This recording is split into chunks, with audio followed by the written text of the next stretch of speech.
दोस्तों, एक गांव में दो पड़ोसी रहा करते थे। उसमें से एक परिवार हिंदू का था तो दूसरा मुसलमान का था। दोस्तों, उन दोनों घरों में जो महिलाएं थी आपस में उनकी नहीं बनती थी। अक्सर उन दोनों के बीच में किसी न किसी बातों को लेकर बहस हो ही जाया करता था।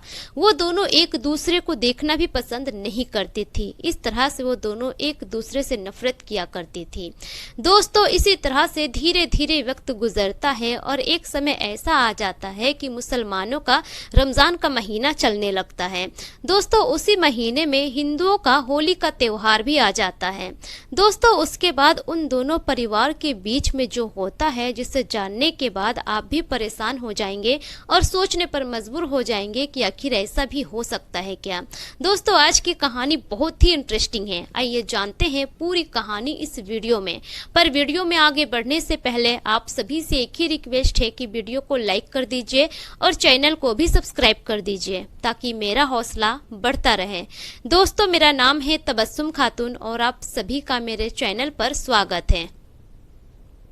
दोस्तों, आज की कहानी की शुरुआत होती है एक छोटे से गांव से। दोस्तों, उस गांव में दो पड़ोसी रहा करते थे। एक हिंदू का परिवार था तो दूसरा मुसलमान का परिवार था। दोस्तों, जो मुस्लिम परिवार की महिला थी, जो उस घर की मुखिया थी, उसका नाम था फातिमा। फातिमा के ही बगल में एक हिंदू परिवार भी रहा करता था और उस परिवार की जो मुखिया थी महिला, उसका नाम था सावित्री। दोस्तों, काफी वर्षों से वो दोनों एक दूसरे को जानते थे और उन दोनों की अच्छी दोस्ती थी। अक्सर ईद में हिंदू परिवार जाते थे फातिमा के घर दावत पे और अक्सर कई त्योहारों में जो मुस्लिम परिवार थे, फातिमा का परिवार, वो सावित्री के घर जाती थी हमेशा अपने परिवार के साथ। दोस्तों, इसी तरह से वो दोनों हमेशा मिलजुल कर रहा करते थे। दोनों में कभी भी किसी भी बात को लेकर कोई झगड़ा लड़ाई नहीं। दोनों के बीच में बहुत ही ज्यादा मेल मोहब्बत थी। दोस्तों, उस गांव के और भी लोग थे, उन दोनों को देखते थे तो हमेशा यही कहते थे कि इन दोनों की दोस्ती कितनी पक्की है। दोनों अलग अलग धर्म के हैं, अलग अलग जाति के हैं, लेकिन इन दोनों के बीच में जो दोस्ती है वो वाकई में बहुत ही पक्की दोस्ती है। और सभी यही कहते थे कि मरते दम तक शायद इन दोनों की दोस्ती ऐसे ही बरकरार रहेगी। दोस्तों, अब इसी तरह से धीरे धीरे वक्त गुजरता चला जाता है। दोनों परिवार को एक दूसरे से किसी तरह की कोई दिक्कत नहीं थी। दोस्तों, अब एक दिन की बात है कि सावित्री अपने घर से मालपुआ लेकर जाती है फातिमा के घर में। फातिमा के घर में जब जाती है तो फातिमा को आवाज लगाती है और कहती है कि फातिमा बहन, कहाँ पर हो, आप जल्दी से आ जाओ बाहर। दोस्तों, तभी फातिमा अपने कमरे से बाहर निकलती है तो देखती है कि सावित्री आई हुई है। अब फातिमा कहती है कि जी बताइए क्या बात है, कैसे आना हुआ। दोस्तों, सावित्री कहती है कि मैंने आपके लिए मालपुआ बनाया है, इसलिए मैं आ गई यहाँ पर आपको देने के लिए। मालपुआ खाइए और खाकर बताइए कि कैसा बना है। वैसे भी आपको मालपुआ तो बहुत पसंद है। दोस्तों, तभी जो फातिमा थी वो कहती है कि हाँ, मुझे तो बहुत पसंद है, बैठिए ना, मैं अपनी बहू हुमैरा से कहती हूँ चाय बनाने को।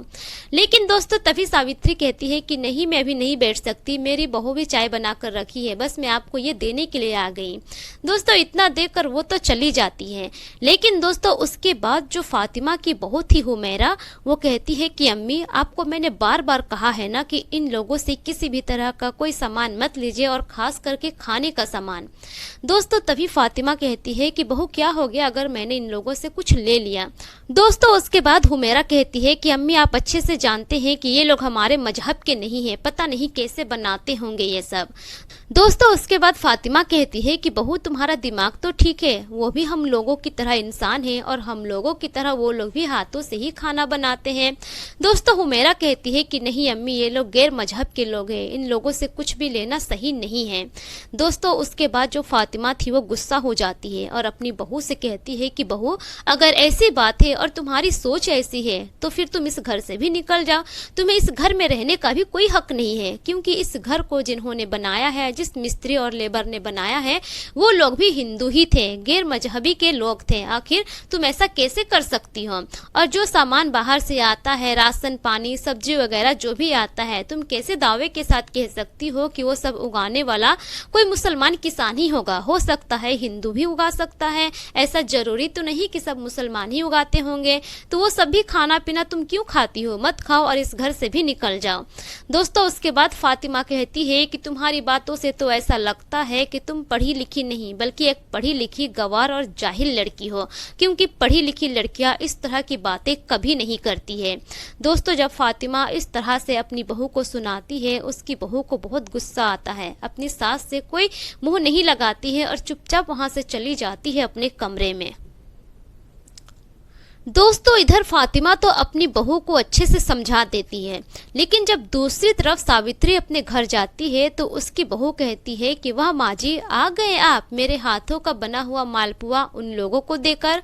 दोस्तों, अब जो सावित्री थी वो कहती है कि हाँ, वो भी तो तरह तरह की जब पकवानें बनाती है तो मेरे घर लेकर आती है, तो मैं क्यों ना दूं। दोस्तों, उसके बाद जो उसकी बहू थी गंगा, वो कहती है कि माँ जी, आपको अच्छे से पता है कि वो लोग हमारे धर्म के नहीं हैं और इस तरह से उन लोगों से दोस्ती बढ़ाना सही नहीं है, क्या आप नहीं जानती। दोस्तों, सावित्री कहती है कि बहू, एक बात मत भूलो कि वो लोग हमारे पड़ोसी हैं और पड़ोसी ही पड़ोसी के काम आते हैं, चाहे वो किसी भी धर्म के क्यों ना हो। कल को हमारे घर में कोई मुसीबत आएगी तो हमारे पास सबसे पहले हमारे पड़ोसी ही आएंगे, ना कि हमारे रिश्तेदार आएंगे। और जाति के लोग का तो बात ही मत करो, वो लोग बहुत दूर दूर में हैं और आपस में सब देखते हैं ना कि किस तरह से झगड़े लड़ाई करते हैं। पड़ोस में जो भी हो, किसी भी जाति का हो, कुछ भी हो, तो पहले वो लोग ही आएंगे और इस तरह का ख्याल रखना छोड़ दो। मुझे नहीं लगता है कि तुम एक पढ़ी लिखी और समझदार लड़की हो। दोस्तों, इस तरह से सावित्री अपनी बहू को धमकाती है और कहती है कि जाओ, अब यहीं पर खड़ी रहोगी कि मेरे लिए चाय भी लेकर आओगी। दोस्तों, गंगा को अपनी सास की इन बातों से बहुत बुरा लगता है। वो चुपचाप चली जाती है किचन में और सास के लिए चाय लेकर आती है। उसके बाद वो अपनी सास से कोई बहस नहीं करती है। दोस्तों, उन दोनों परिवार में फातिमा और सावित्री के बीच में गहरी दोस्ती थी, लेकिन उन दोनों की जो बहुएं थी वो दोनों एक दूसरे को देखना भी पसंद नहीं करती थी। हालांकि दोनों का घर बगल में ही था। आए दिन किसी न किसी बात को लेकर दोनों बहुओं के बीच में झगड़ा हो ही जाया करता था, बहस हो ही जाया करता था, क्योंकि दोनों एक दूसरे को ना तो देखना पसंद करती थी, ना ही बातचीत करना पसंद करती थी। दोनों की मानसिकता ऐसी थी कि अगर वो मुस्लिम है तो हिंदुओं के साथ ज्यादा हेलमेल ना करें, अगर वो हिंदू है तो फिर मुस्लिमों के साथ ज्यादा हेलमेल ना रखें। इस तरह की सोच दोनों बहुएं रखा करती थी।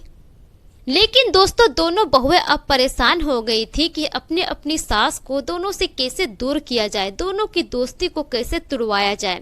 लेकिन दोस्तों, ये तो नामुमकिन था। दोनों एक दूसरे से बहुत ही अच्छा बातचीत किया करती थी, दोनों के दिल में एक दूसरे के लिए बहुत ही ज्यादा इज्जत और प्यार था। ये कैसे हो सकता था। दोस्तों, इसी तरह से वक्त गुजरता चला जाता है। दोस्तों, अब इसी तरह से धीरे धीरे वक्त गुजरता चला जाता है। अब एक दिन की बात है कि सुबह सुबह के वक्त फातिमा की बहू हुमैरा और सावित्री की बहू गंगा घर के बाहर खड़ी होकर दोनों एक दूसरे से बहस कर रही थी। वो दोनों कह रही थी कि यहाँ पे जो कचरा पड़ा है ये तुम्हारा है, और गंगा कह रही थी कि ये तुम्हारा है, तुमने यहाँ पर लगा दिया है। दोस्तों, इस तरह से दोनों के बीच में काफी बहस हो रही थी। उन दोनों की आवाज घर तक पहुंच जाती है। सावित्री के कानों तक आवाज पहुंचती है, उधर फातिमा के कानों तक भी आवाज पहुंच जाती है। अब दोनों बाहर निकल कर आती है और पूछती है कि यहाँ पर माजरा क्या है। दोस्तों, उसके बाद जो सावित्री थी वो फातिमा से कहती है कि फातिमा बहन, बुरा मत मानिए, लेकिन मेरी बहू के साथ साथ आपकी भी बहू एक नंबर की बेवकूफ है। कल शाम को इतनी तेज आंधी आई थी, क्या तुम दोनों को नहीं पता कि आंधी की वजह से इतना सारा कचरा यहाँ पर जमा हो गया है।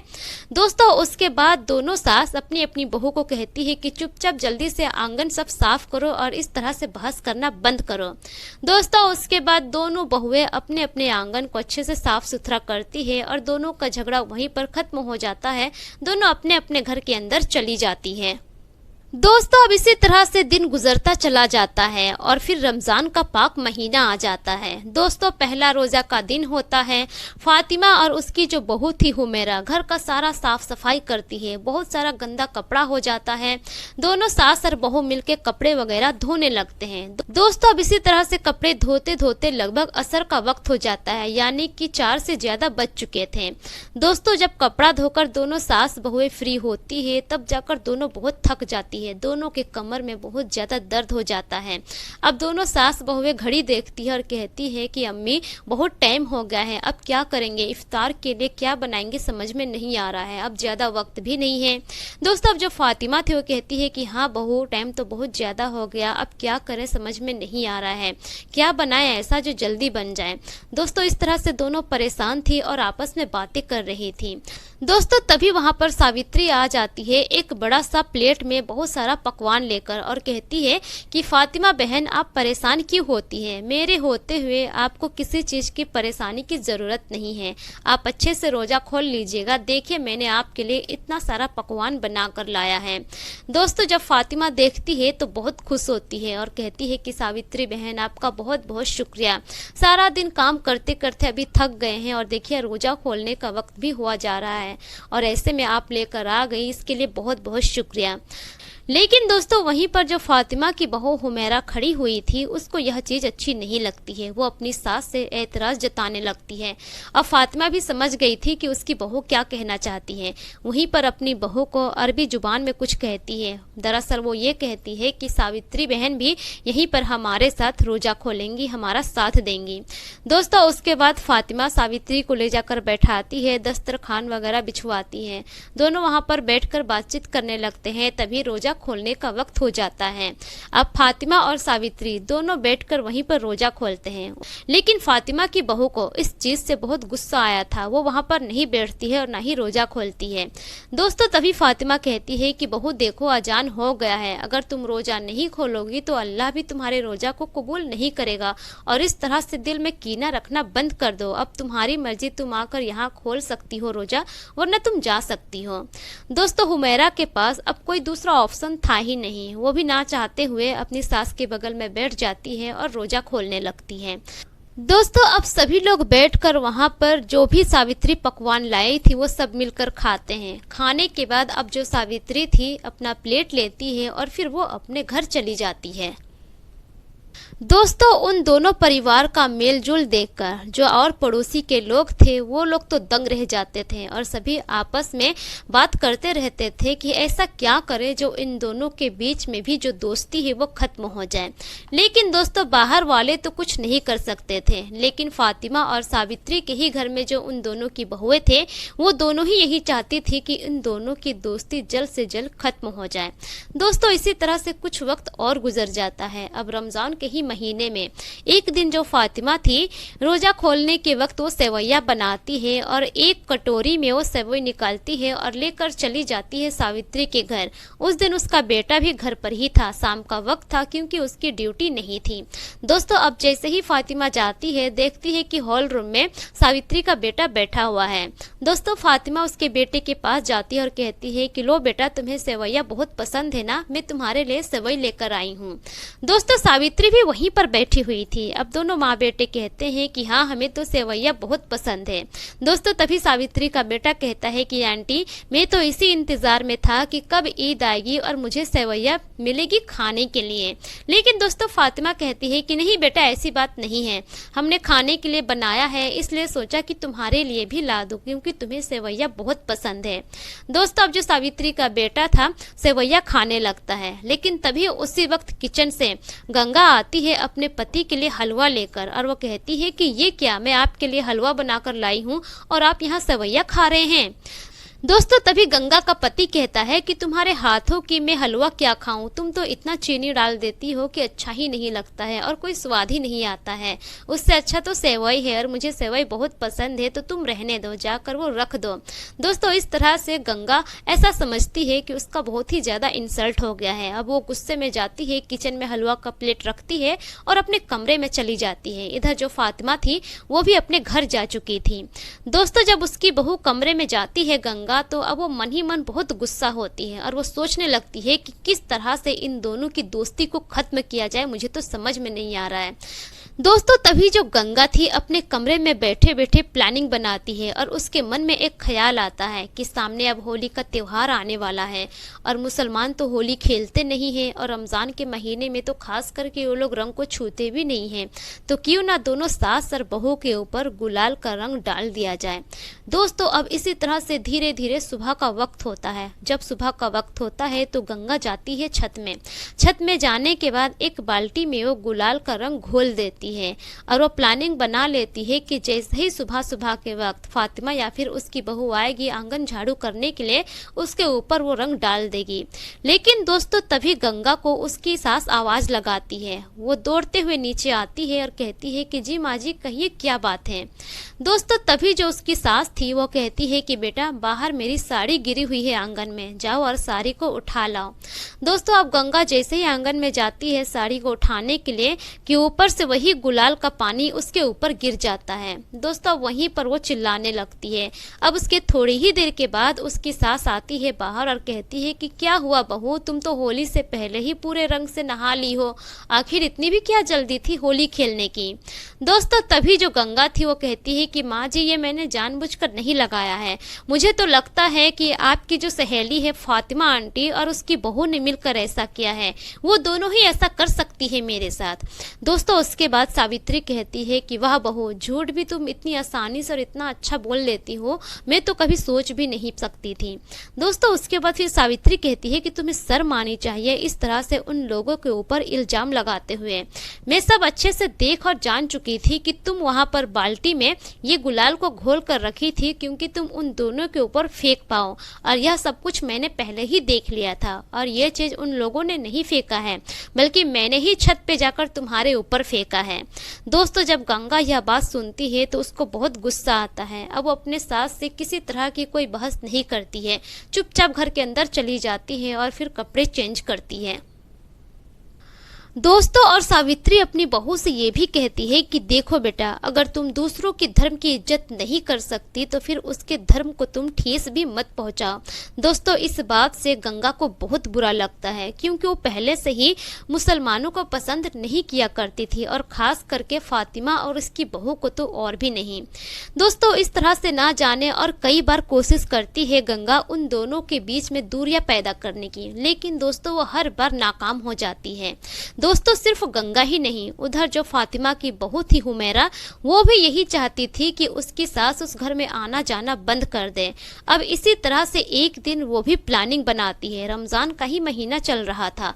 अब एक दिन सुबह सुबह के वक्त क्या करती है, किचन से एक प्लेट बिरयानी निकालती है जो कि चिकन बिरयानी होता है। और दोस्तों उस दिन होली का त्योहार भी होता है। अब जो हुमैरा थी वो मन ही मन ठान लेती है कि आज तो होली का त्योहार है, क्यों ना मैं गंगा के घर के आगे में ही ये चिकन वाला बिरयानी फेंक आऊं ताकि सुबह सुबह देखते ही उन लोगों का सारा मूड बिगड़ जाए और उन लोगों का जो होली है वो लोग अच्छे से ना मना पाए।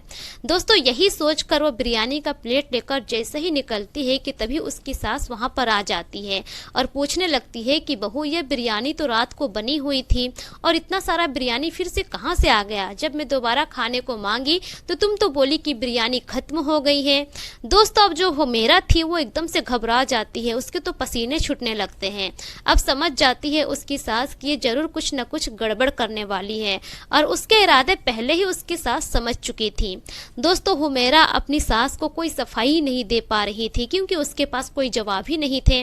दोस्तों तब जो फातिमा थी वो कहती है कि मैं अच्छे से जानती हूँ कि तुम इस बिरयानी का अब क्या करने वाली हो, तुम जा रही हो ना वहाँ सावित्री के घर, उसके घर के आगे फेंकने के लिए।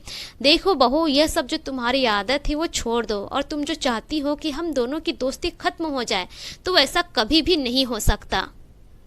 और दोस्तों उसके बाद फातिमा ये भी कहती है कि देखो बेटा, सभी धर्मों की अपनी अपनी आस्था है, सभी धर्म के लोग अपने अपने धर्म की तरफ बहुत ही ज़्यादा आस्था रखते हैं और इस तरह से तुम किसी भी धर्म की आस्था के साथ खेल मत करो, ये बहुत ही बुरा है।